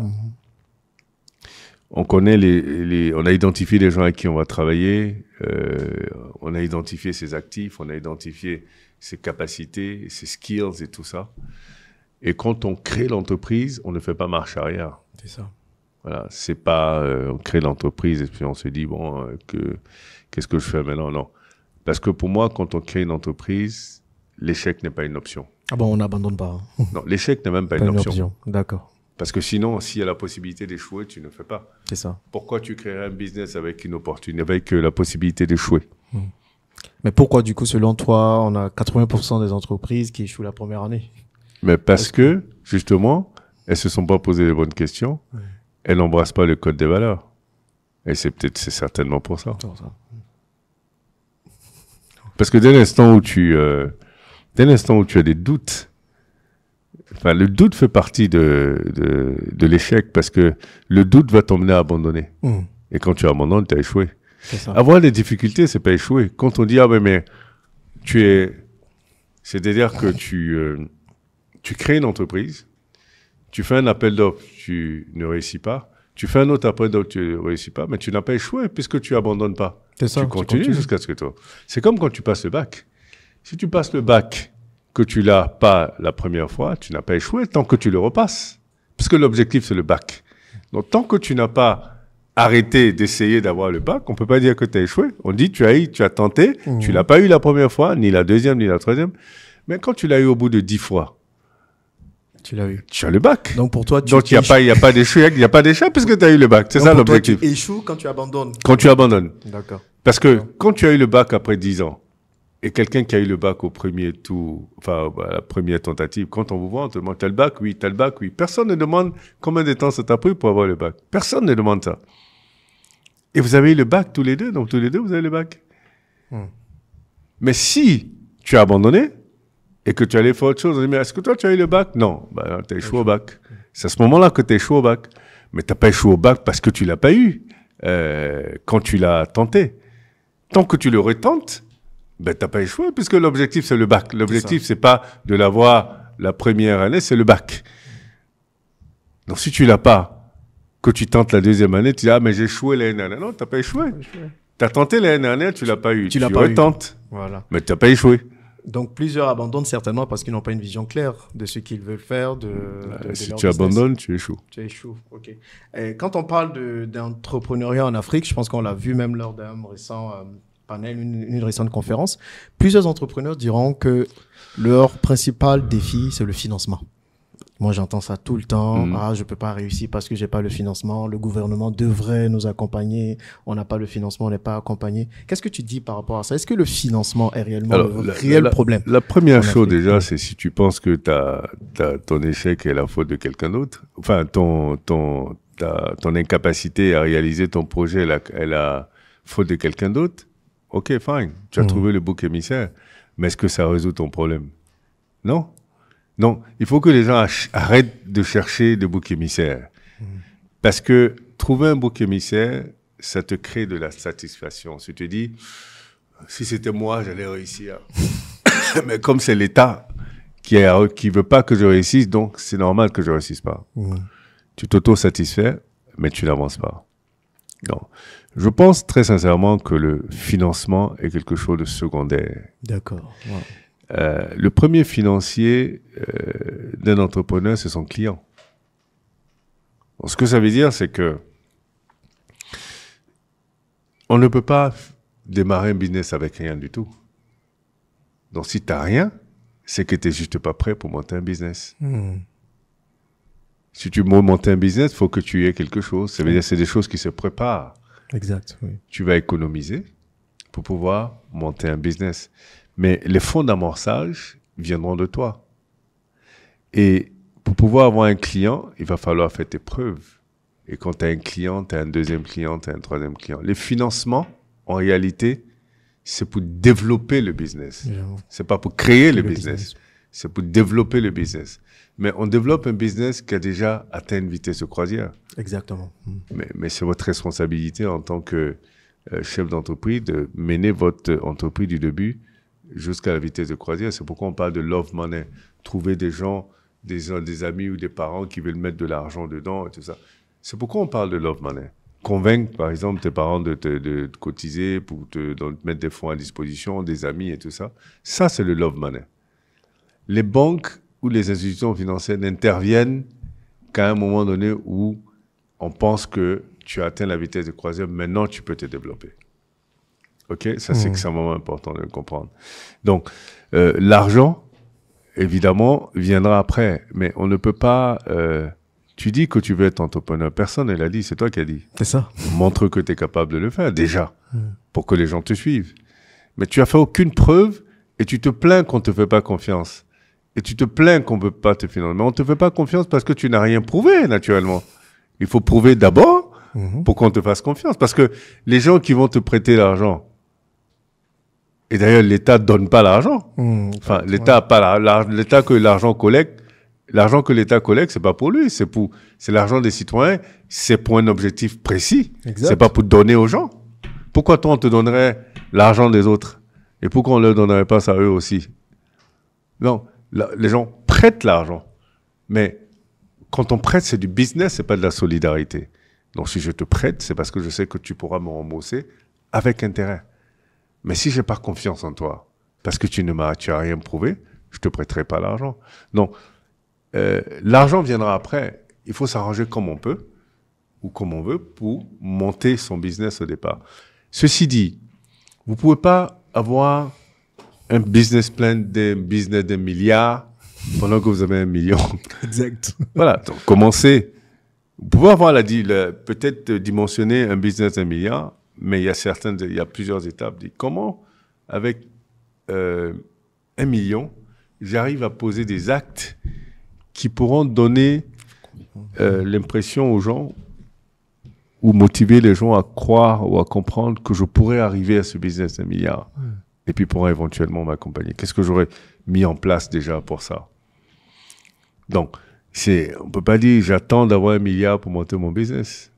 C'est totalement insensé. Absolument. Donc, voilà, donc du coup, ce que tu conseilles, c'est les premières années d'un business, même si après on veut lever des financements plus importants, c'est déjà de prouver. C'est déjà de prouver. Et on vous financera que si on pense qu'on aura un retour sur investissement, parce que c'est un investissement que vous voulez que les gens fassent. Donc, s'ils savent qu'ils voient, parce que vous avez prouvé déjà que vous êtes capable de développer votre business, que vous êtes structuré, organisé, et que vous avez ce qu'il faut pour réussir, oui, à ce moment, ils vont vous suivre. Okay. Mais s'ils n'ont pas ces certitudes, non. Ils vont pas suivre. En tant que financier, quels sont les critères que tu regarderais dans une entreprise ou un business pour investir dans ce business? Alors, on parle d'investissement maintenant. La première chose, c'est le caractère du porteur de projet. Parce que tout va dépendre de lui ou d'elle. Caractère du porteur de projet. Qu'est-ce que tu regardes dans le caractère? Qu'est-ce que tu recherches? La rage de vaincre, l'envie de réussir, l'éthique, la structuration et la cohérence des idées et de la stratégie. Voilà ce que je regarderai. Tout le reste, si je veux rentrer dans un business en equity, je peux l'accompagner. C'est vrai. Mais il faut que ces personnes-là aient ces bases-là d'abord. Mais tu vas rencontrer la personne peut-être en 1 fois ou 2 fois. Comment tu arriverais à décider tout ça? Ça suffit largement. Une conversation, Ça suffit. Une conversation, ça suffit largement. On peut pas prétendre qui on est. Exact. Dans une longue conversation. C'est quasiment impossible. Et tu parles de branding. Est-ce que ici en Afrique, pour réussir en tant qu'entrepreneur, il faut savoir se brander? Mais c'est ce que je disais au départ. C'est ça. Et comment le faire? Il faut savoir. Tu veux un peu d'eau? Il y a de l'eau juste derrière. Ouais, il faut savoir se brander. C'est extrêmement important. Vous savez, ceux qui disent ah non, j'ai pas envie de me faire voir. Ouais, mais d'accord, mais reste dans ton coin et puis tu fais rien pouvoir accomplir. Enfin, pour que les gens s'intéressent à ce que tu fais, pour que les gens achètent ton produit, il faut que les gens sachent qui est derrière. Que les gens sachent qui c'est qui fait ça. Mais si tu n'as pas envie de te montrer, t'as pas envie de te montrer, tu réduis ta capacité à réussir ton business. Je sais pas, pendant qu'on parle, j'essaie de regarder dans le monde qui a réussi un business sans qu'on ne le voit. Mais non, nulle part. Encore moins en Afrique. On veut voir un visage, on veut voir une personne, on veut voir un nom, on veut voir un caractère. Mais comment bien se montrer alors? Parce que si nous sommes dans une société où l'image compte énormément, en Afrique c'est clair, et moi je l'ai vu quand je suis revenu. Moi j'ai vécu à Dubaï quelques années, donc c'est t-shirts, c'est sandales, même parfois à l'entreprise. Donc, quand je reviens en Côte d'Ivoire, je me rends compte que tout est sur l'image. Il faut bien se présenter, il y a des choses qu'il faut porter, il y a des choses qu'il faut avoir. Quand vous allez à Rome, il faut faire ce que les Romains font. Exactement. C'est connaître son environnement, connaître les codes et s'y adapter. C'est ce que je disais au départ. Il faut connaître son environnement. Il faut savoir comment les gens réagissent avec un gars qui vient voir un ministre en t-shirt. Comment le ministre va réagir? Est-ce qu'il va bien réagir ou mal réagir? Est-ce qu'on va le laisser entrer même d'ailleurs? C'est ça. Voilà. C'est de savoir ça. Si vous ne savez pas ça, ben, évidemment, vous aurez du mal. Ok. Je vais te montrer une petite image. Bon, on en a déjà parlé. Il y a quelques petites surprises. On ne va plus prendre trop de temps. Une surprise rapide. Bon, je pense que tu as déjà raconté l'histoire ailleurs. On a commencé déjà, voilà. Pourquoi les chaussettes rouges exactement? Puisque tu dis que tu en portais déjà depuis... Alors, les chaussettes rouges s'appellent les cardinals. Cardinal. Ouais, non. Ok. Ça te fait penser à quelque chose, les cardinals. C'est ça. D'accord. Alors, les cardinaux de l'Église catholique portent des chaussettes rouges. Mais on les voit pas parce qu'ils ont des soutanes. D'accord. Alors moi, je suis allé au Vatican en 2000, visiter la cathédrale Saint-Pierre. Et je parlais un peu avec des cardinaux, tout ça. Je me suis rendu compte de la puissance des cardinaux dans l'Église catholique. Ils sont extrêmement puissants, les cardinaux. Et donc fasciné par tout ça, je vais m'asseoir dans un café et je ressasse un peu tout ça. Et je vois 2 cardinaux qui arrivent à moi en train de murmurer, donc tu n'entends pas vraiment ce qu'ils disent. Ils s'asseyent à côté de moi, ils croisent les jambes tous les deux, bam, les chaussettes rouges. Je me suis dit, waouh, ça c'est vraiment l'incarnation du pouvoir. Du pouvoir. Du pouvoir discret, de la passion contrôlée, de la force. Et je me suis dit, en plus c'est du style, il faut que je me prenne des chaussettes rouges. Donc je vais dans le premier magasin et je demande à la vendeuse, est-ce que je pourrais avoir une paire de chaussettes rouges? Elle dit, ah, vous voulez les cardinals? Ah bon, il a compris tout de suite. Je dis, ah, ça s'appelle les cardinals. Elle dit, oui. J'ai dit, ok, donnez-moi 5 alors. Et depuis ce jour, je porte que des chaussettes rouges. Et alors, aujourd'hui, je vois beaucoup de jeunes porter des chaussettes rouges. Et je suis pas le premier à avoir porté des chaussettes rouges, sauf que je suis peut-être le seul à les porter tous les jours. C'est ça, tous les jours. Tous les jours. J'en ai pas, j'ai pas d'autres couleurs de chaussettes de toute façon. Et d'en faire un symbole. Et donc alors, je suis très content quand je vois les jeunes porter des chaussettes. Si tu sors, tu verras mon chauffeur a porté des chaussettes rouges. Pourtant, je dis à personne. Hein. Au bureau, tous les jeunes portent des chaussettes. J'ai jamais dit à personne. Mon gardien porte des chaussettes rouges. J'ai jamais dit à personne de porter des chaussettes rouges. Il les porte volontairement. Mais ce que je retiens, c'est que et j'ai demandé à des jeunes à Paris, mais des jeunes banquiers, mais vous portez des chaussettes rouges. Ils disent ouais, mais quand on porte des chaussettes rouges, ce n'est même pas dans une logique de style vestimentaire. Non, quand on porte des chaussettes rouges, on a l'impression d'être Stan Zézé avec les valeurs qui vont avec. Waouh. C'est fort, ça. C'est fort, oui, tout à fort, fait. Ça. Mais du coup, les chaussettes rouges t'ont peut-être poussé à développer les valeurs que les cardinaux avaient en les portant. Bon, non, je pense que tu les avais déjà et tu voulais les. Ouais, je pense que j'avais déjà. Enfin, mon père était militaire. J'avais certaines. J'avais un caractère qui a été développé dans cette éducation de militaire strict et d'être toujours fort, et toujours courageux, toujours résilient et tout ça. Ouais. Et donc ça a développé ça. Et non, mais c'est surtout la subtilité de la puissance. C'est ça. Avec les chaussettes rouges, parce que les chaussettes. Pourquoi c'est les chaussettes carrées pourquoi le rouge? Quand je dis le rouge. Incarne aussi l'humilité. On s'est dit non, mais c'est trop, c'est trop visible. Comment? Je dis non, mais c'est visible que quand je suis assis, quand je suis debout, vous voyez pas mes chaussettes rouges. Parce que c'est une forme de pouvoir caché. La deuxième chose, c'est que ce sont des chaussettes, on marche dessus. C'est ça. C'est une preuve, c'est une forme d'humilité.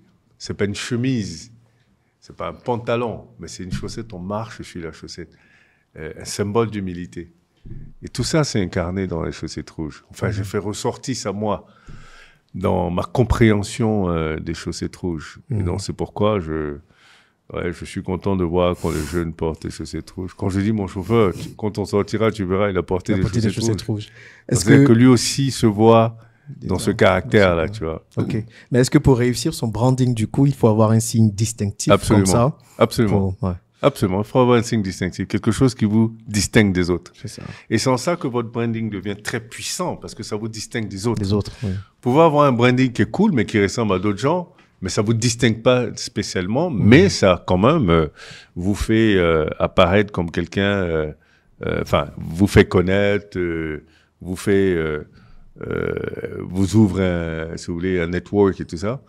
Mais quand c'est un signe distinctif, ça vous met dans une autre catégorie. D'accord. Et c'est quoi les conseils que tu peux donner? C'est quoi? Est-ce qu'on doit penser à des lunettes? On doit penser En fait, ça peut être tout. Ça peut être tout. C'est juste que faut que ça vous définisse aussi. Parce que faudrait pas que ce soit quelque chose qui paraisse incongru. Faut que ça vous définisse. Je pense que les chaussettes rouges, quand on me voit les chaussettes rouges, ça me définit. Exact. Pour ceux qui me connaissent. Voilà. Donc, faudrait que ce soit quelque chose qui vous définisse, quoi. Ouais. Ok. Ah, ça, c'est une très belle histoire. Bon, on va chercher un signe distinctif pour bientôt. On va parler un peu de retour en Afrique. Toi, tu vivais dans la diaspora, la France, les États-Unis et tout. Selon toi, quelles sont les choses qui peuvent faire que certains vont réussir leur retour en Afrique? Parce qu'il y en a plusieurs, et moi je parle énormément de retour en Afrique. Je suis revenu vivre en Côte d'Ivoire depuis Dubaï il y a 3 ans et demi. Et il y a beaucoup qui viennent et qui repartent. Déjà même avant, parce qu'ils n'ont pas bien fait leur plan, il y a eu quelques soucis. Et il y a d'autres même qu'il faut convaincre de revenir en Afrique pendant qu'ils sont dans la diaspora. Bon, moi je trouve ça un peu aberrant, mais il faut voir. Donc selon toi, quelles sont les clés pour pouvoir effectuer un retour réussir en Afrique? Alors, il faut distinguer les gens de la diaspora. C'est ça. Il y a ceux qui sont nés là-bas, qui ont grandi là-bas, qui en réalité ont une culture européenne ou une culture américaine,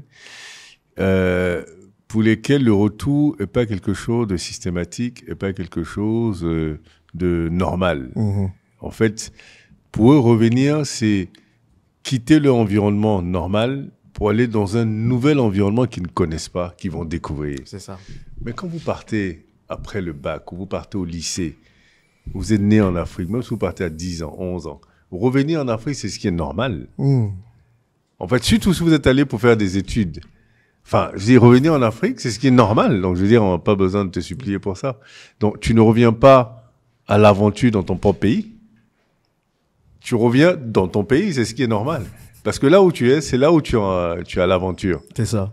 Donc, pour moi, la question ne se pose même pas. C'est une question de volonté. Donc, tous ceux qui racontent, bon, mais moi, je sais pas, c'est des histoires. Ils n'ont pas envie de venir. Ils n'ont pas envie de venir. Parce que, je veux dire, on peut pas forcer quelqu'un à revenir en Afrique. S'ils estiment qu'ils sont bien là où ils sont, comme les musulmans disent, Alhamdoulilah. Non, je pense que c'est un faux problème. Pour moi, c'est un faux problème. Quand je vais expliquer aux jeunes de rentrer, je leur explique le potentiel de l'Afrique, les avantages qu'ils auront en Afrique, ce qu'ils pourront réaliser en Afrique, qu'ils pourront jamais réaliser en Europe, de par leur origine. C'est ça. C'est ce qu'il faut se dire, la vérité. Vous allez être là-bas, vous allez avoir les nationalités, si vous voulez, vous ne serez jamais considéré comme un local. On l'a vu. Donc, si vous avez un choix à faire, si c'est vivre dans la frustration et qu'on va vous rappeler toujours que vous êtes africain, quand on vous donne un job, on vous donne l'impression qu'on vous fait une faveur, quand on vous donne un marché, on vous donne l'impression qu'on fait une faveur, vous pouvez vivre comme ça. Pour moi, c'est vivre avec une frustration psychologique qui peut peser sur sa santé mentale. Ou alors aller dans un environnement où on ne vous distingue même pas des autres. C'est ça. Vous êtes comme les autres et vous avez plus d'opportunités. Et où vous aurez un avantage significatif, c'est que vous avez une double culture. Donc, ce qui vous enrichit plus et qui fait que vous allez certainement prendre le bon côté de là où vous venez et venir l'appliquer à votre africanité et puis réaliser des choses extraordinaires.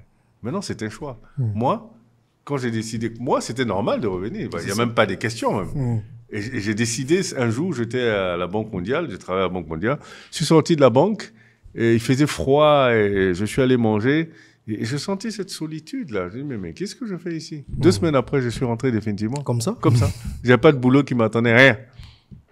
Il y avait quand même des assets que tu avais ici qui te généraient de l'argent? Non, non. Ça, c'est autre chose. Non. Ce que je veux dire, c'est que quand je décide de venir, moi, c'est parce que je me dis, j'ai économisé suffisamment. D'accord. Mais ceci dit, quand la volonté de rentrer et s'organiser pour rentrer sont deux choses différentes. Ceux qui viennent, quand vous venez, c'est que vous avez décidé de rentrer pour rentrer, mais ceux qui viennent avec un billet aller-retour. Avec une possibilité de repartir. Exactement. Quand vous venez avec une possibilité de repartir, vous finissez par repartir. Quand vous venez avec un billet aller simple, quand c'est dur, vous restez quand même pour vous battre. C'est ça. Parce que c'est dur partout, sauf que les difficultés sont différentes. C'est ça. Mais... Être sujet des racismes, hein, c'est dur. Vous prenez le métro, vous avez des belles roues, des beaux immeubles, tout ça, mais on vous traite comme un moins que rien. Je suis désolé, quoi. Ça aussi, c'est une difficulté. Vous venez ici, on vous traite comme un king, sauf qu'il n'y a pas de route, il n'y a pas de ceci, il n'y a pas de métro, tout ça. Mais bon, ce sont des difficultés aussi. C'est ça, mais... Donc maintenant, c'est à vous de choisir vos difficultés. On choisirait la difficulté avec le meilleur retour sur difficulté, si on peut dire. Moi, je préférais, pour rien au monde, sauf si j'y suis contraint, je choisirais de vivre ailleurs qu'en Afrique. Pourquoi? Parce que je me sens bien sur ce continent. Je suis afro-optimiste. Je pense qu'on a un potentiel extraordinaire en Afrique. On a une intelligence... que les gens jaloux. C'est pourquoi tout le monde est contre les Noirs.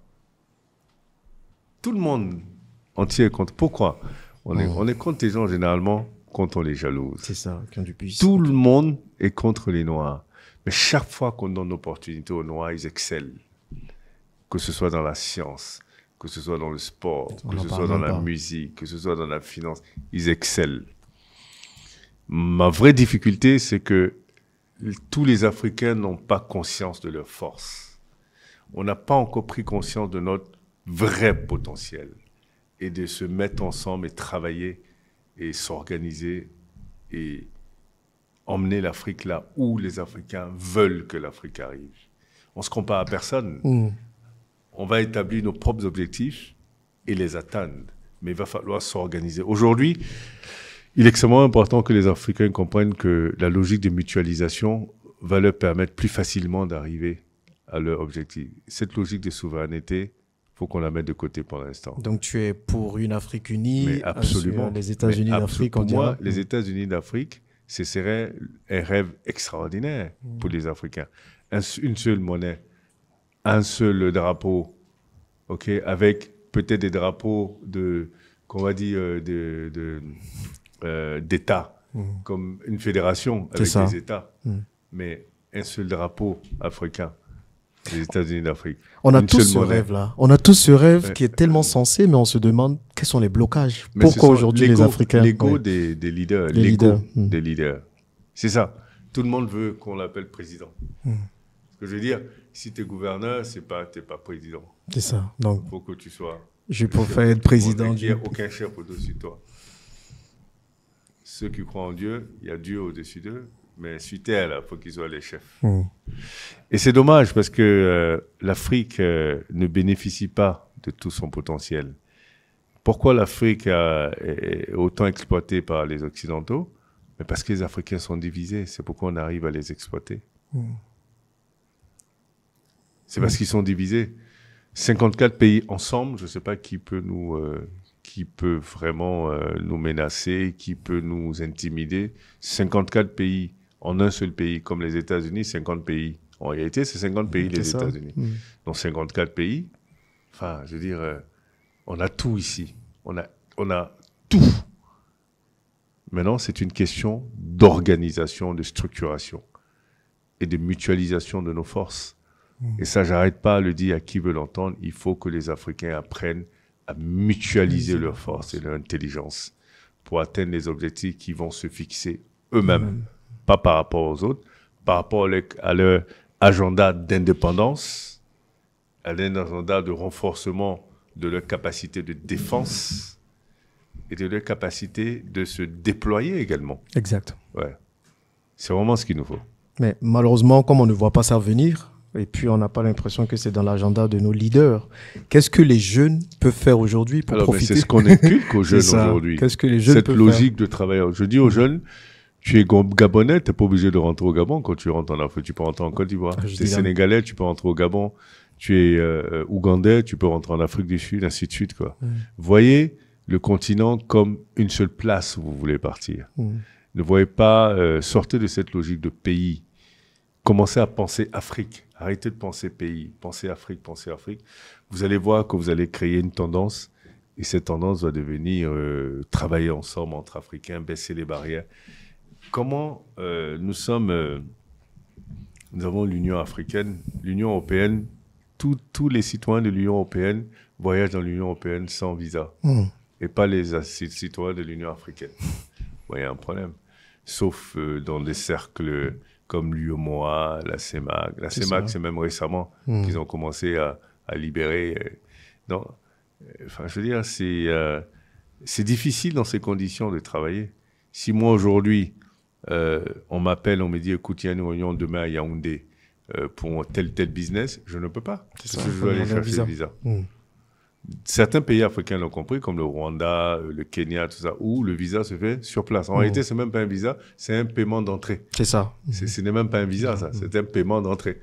Parce qu'on prend juste votre passeport et vous payez. Voilà. C'est une taxe d'entrée. Voilà. C'est ça. Les taxes d'entrée, ça me pose pas de problème parce que ça peut créer des revenus, c'est normal.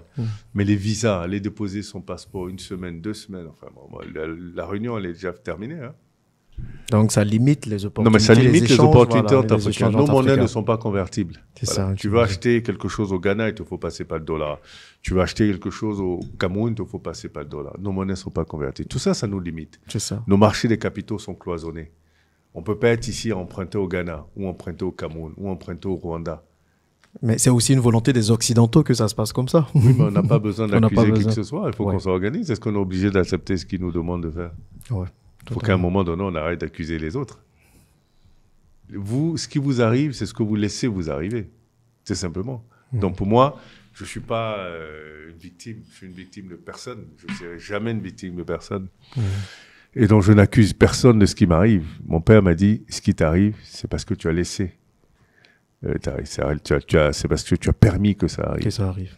Donc arrête de te plaindre de celui-ci t'a fait ça, celui-ci t'a fait ça. Il faut prendre ses responsabilités. Tu prends tes responsabilités. Okay. Si tu as eu une fois, bah, il ne t'aura pas la deuxième fois. Voilà. Quelques questions des gens de la diaspora qui, quand elle veut venir investir, elle se pose. Première question, est-ce qu'il y a des pays en Afrique dans lesquels il est plus intéressant d'investir? Deuxième question, quelles sont les opportunités ou les secteurs dans lesquels investir? À qui demande en fait? C'est les gens ouais, mais à qui qui sont à la diaspora. À toi? À moi? Oui. Selon toi, est-ce que quand tu fais des notations pays, oui, je veux dire, tous les pays ont des opportunités. C'est ça.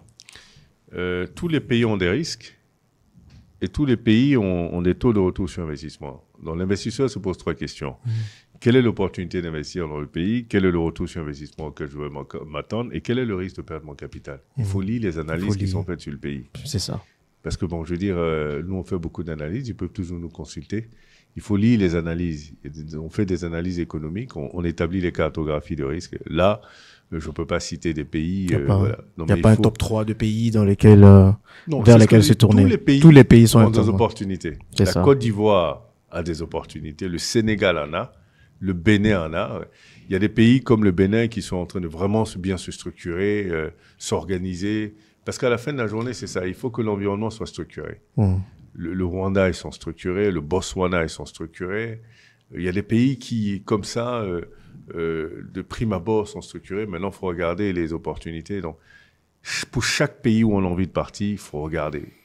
Il faut regarder et pouvoir répondre à ces 3 questions-là. Quelle est l'opportunité d'investir? Quel est le retour sur investissement? Et quel est le risque de perdre son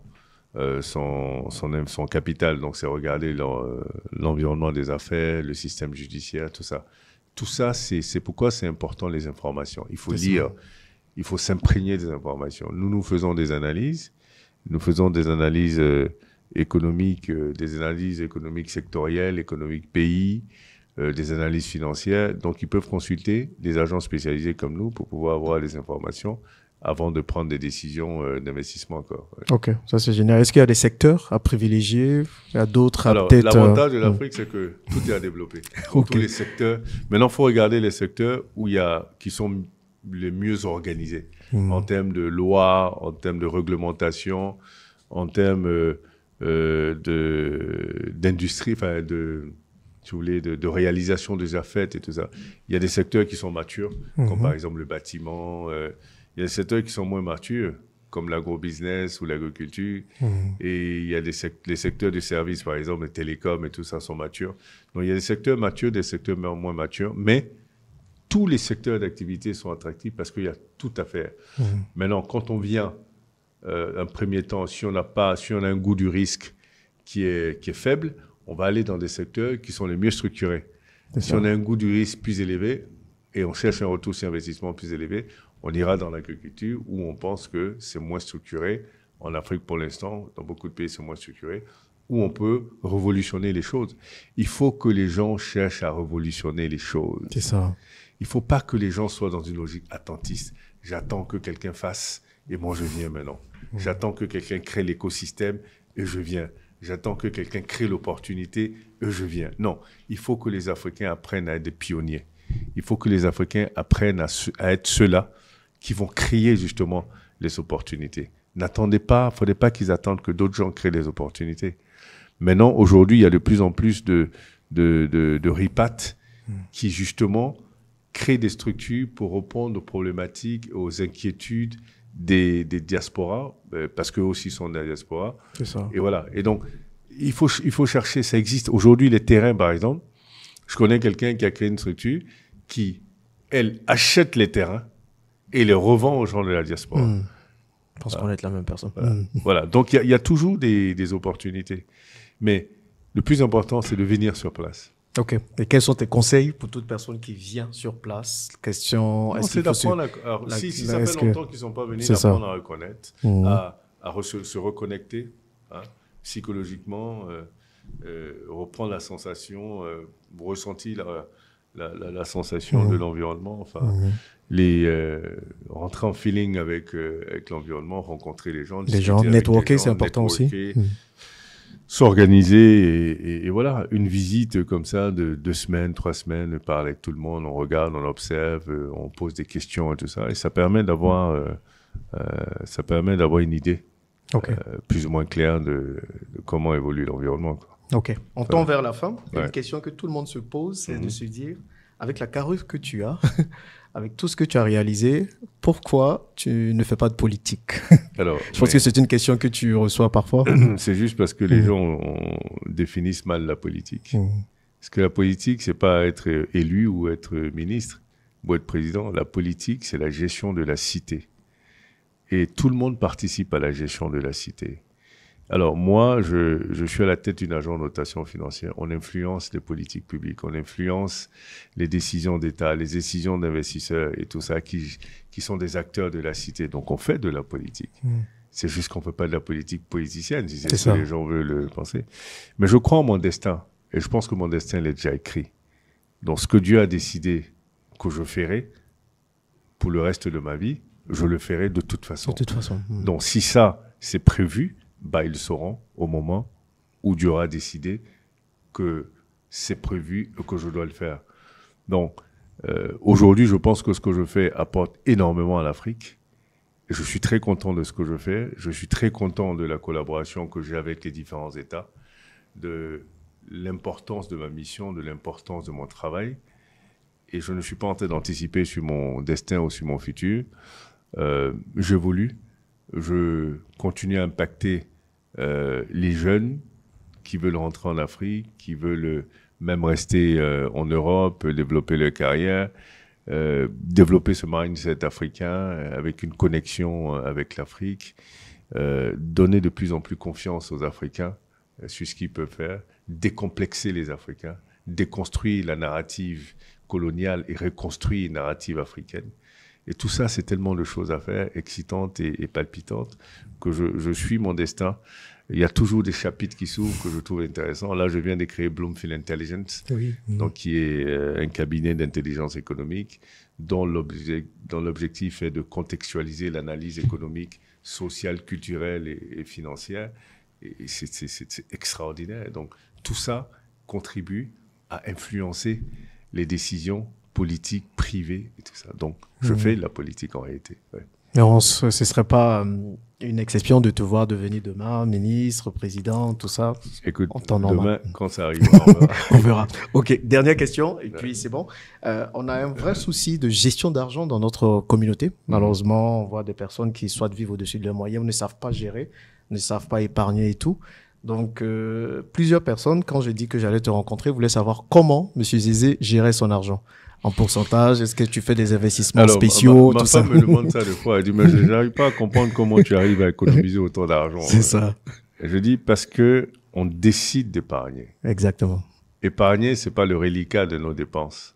C'est pas le reliquat de nos revenus après nos dépenses. Non.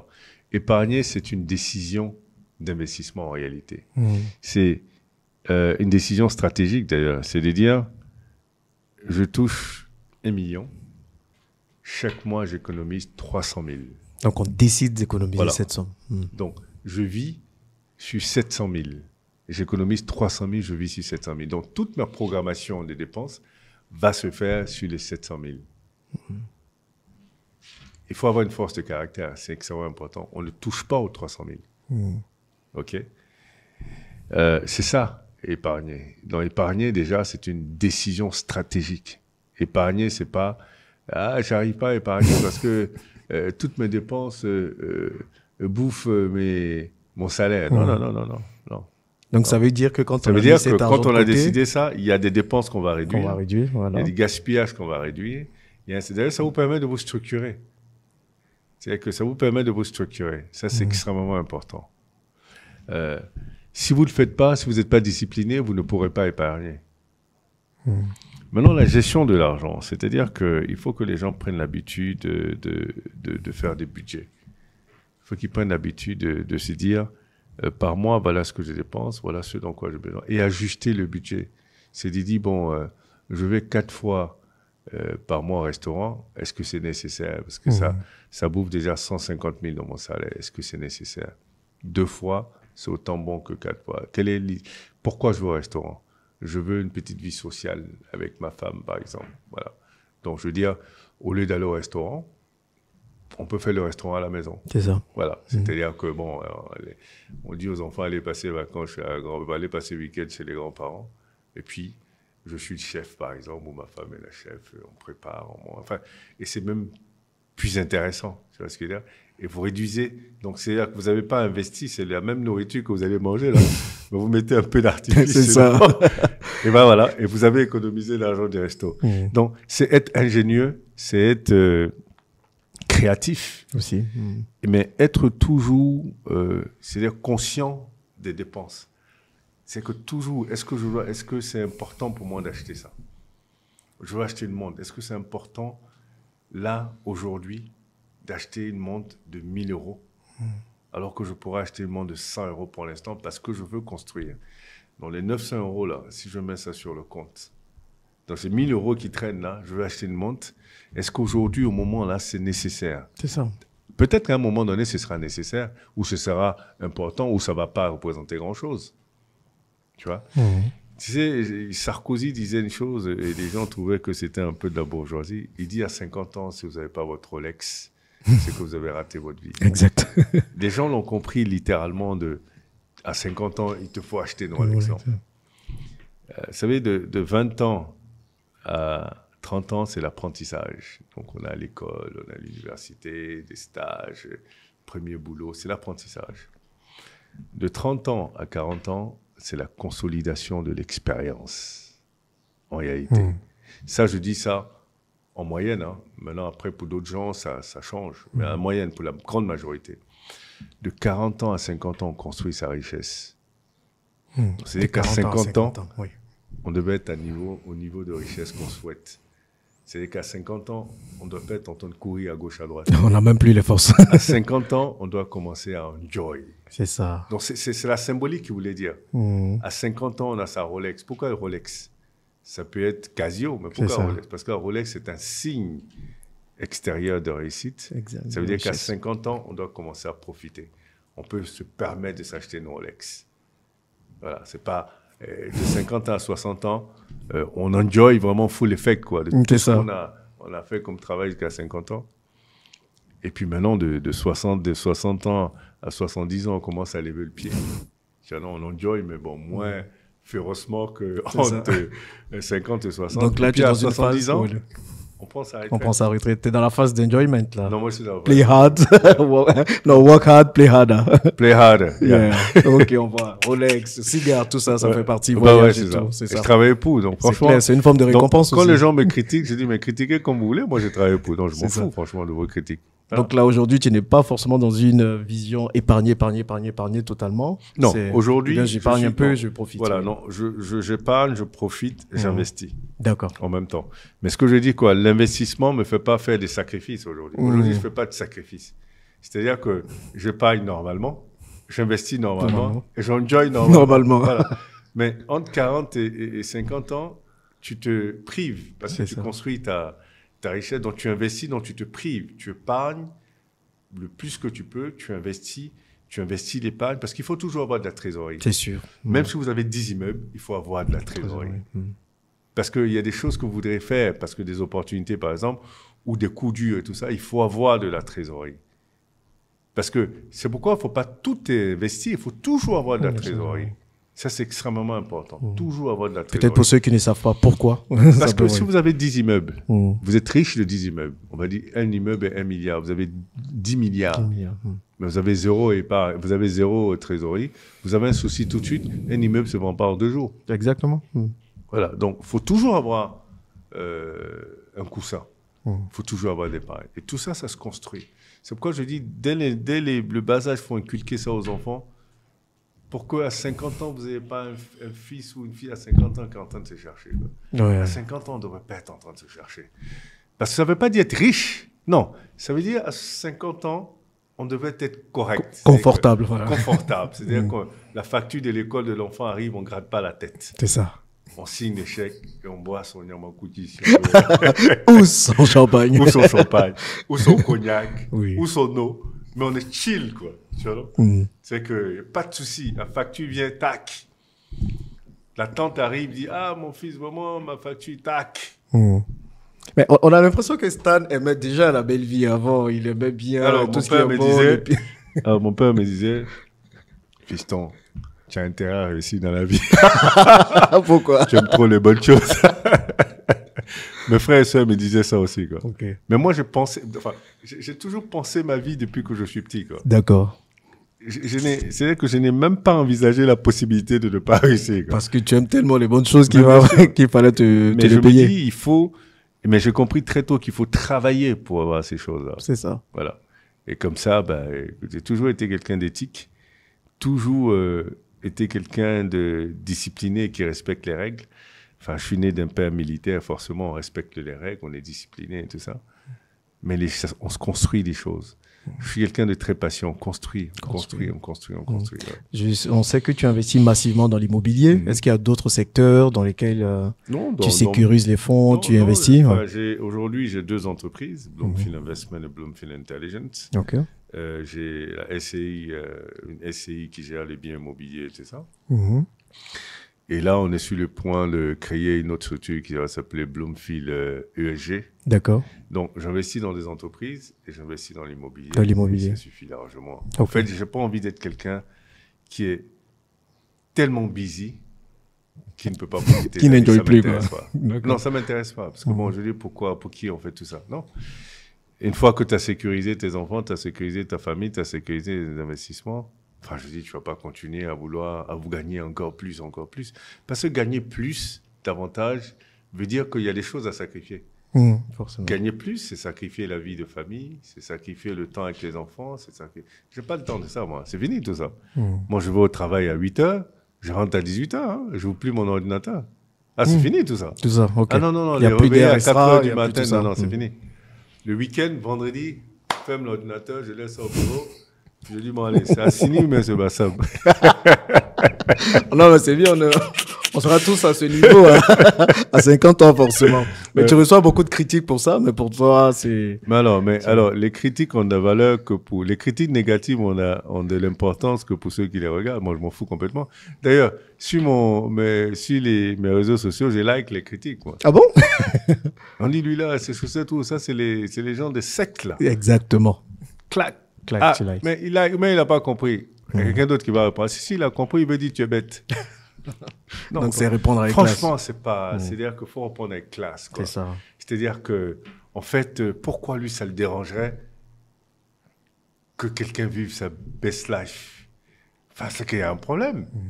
Et je lui dis, je me rappelle une fois, quand j'ai acheté la Porsche pour ma femme. Ça fait un tollé, hein.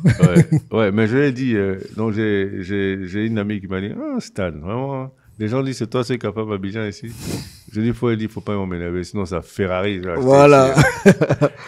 Je rigole avec ça, quoi, parce que je veux dire, en réalité, faut que les gens comprennent que tout ça, ça se construit. Voilà, ça se construit. C'est-à-dire que les francophones ne sont pas habitués. C'est ça, donc tu veux casser le code un peu. Ils ne sont pas habitués aux gens qui ont réussi et leur vie et qui veulent enjoy. Et puis bon, mais c'est pas que tu as envie de show off ou montrer aux gens. Non. Mais bon, si j'ai envie de rouler ma Porsche, fumer mon cigare, mais je le fais. Je suis libre de le faire. Si j'ai envie de baisser mes vitres, tant que je ne mets pas la musique forte pour embrouiller les gens, ma musique douce, je fume mon cigare, je roule ma Porsche. Mais où est ton problème? Mais j'ai dit aux gens, faites attention, vous allez avoir des crises cardiaques. C'est ça. À force d'être fâché contre les gens, vous allez mourir de gourmet, de chagrin. Vivez votre best life, mais travaillez d'abord pour ça. Mais exactement. C'est un peu ça le message. Et c'est ça ma ligne éditoriale avec les jeunes. Autant tu vas sur mon TikTok, tu vas voir Stan Zézé en train de danser avec sa canne et son cigare. Mais en même temps, juste après, tu vas voir Stan Zézé sur le plateau de RFI en train de parler d'économie africaine et d'économie mondiale. Tu vas le voir à la Sorbonne en train de donner cours à des jeunes. Tu vas le voir à ESCP, tu vas le voir à HEC. Donc les jeunes se disent, mais attends, il y a un truc là. Donc il faut bosser et puis après maintenant tu enjoy. Et c'est vraiment le message que je passe aux jeunes Africains. Il faut bosser, il faut construire, il faut travailler, il faut arriver à un niveau. Et maintenant vous profitez, vous en avez le droit. Ce qu'il ne faut pas faire, c'est aller voler, donc aller dans la facilité, être dans la corruption et tout ça, et puis profiter après. Ça, c'est un problème. Mais quand vous avez bossé, généralement, vous n'avez pas honte de montrer. C'est ça. Vous n'avez pas peur de montrer parce que vous ne regardez pas derrière vous pour voir qui vous suit. C'est ça le truc. Et c'est vraiment ce que j'inculque aux jeunes. Travaillez, et puis vous avez le droit de profiter. Mais ne profitez pas sans avoir travaillé. Ne profitez pas sans avoir réussi. Parce que profiter sans avoir réussi, il faut bien que l'argent sorte quelque part. Donc ça veut dire que vous allez passer par des mauvais chemins et qui sont très dangereux, naturellement, que ce soit la corruption et tout ça. Ça rattrape les gens. On le voit ici, on l'a vu dans le monde, ça rattrape les gens. Le vol, ça rattrape les gens. Les magouilles, ça rattrape les gens. Donc, il y a la possibilité de gagner cet argent honnêtement. Mais les gars, c'est peut-être plus difficile, mais il y en a qui l'ont fait. Vous pouvez le faire aussi.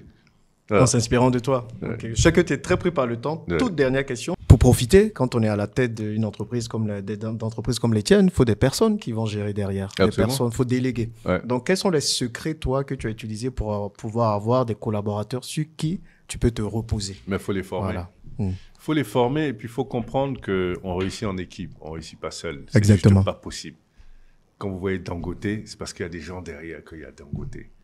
Quand vous voyez Steve Jobs, c'est parce qu'il y a des gens derrière. Bill Gates, c'est parce qu'il y a des gens derrière. Tony Lemelou, c'est parce qu'il y a des gens derrière. Donc, il faut savoir déléguer. La vraie force d'un chef d'entreprise, c'est sa capacité à déléguer. À un moment donné, vous devenez de plus en plus fort parce que vous avez des gens plus forts même que vous en bas. C'est ça.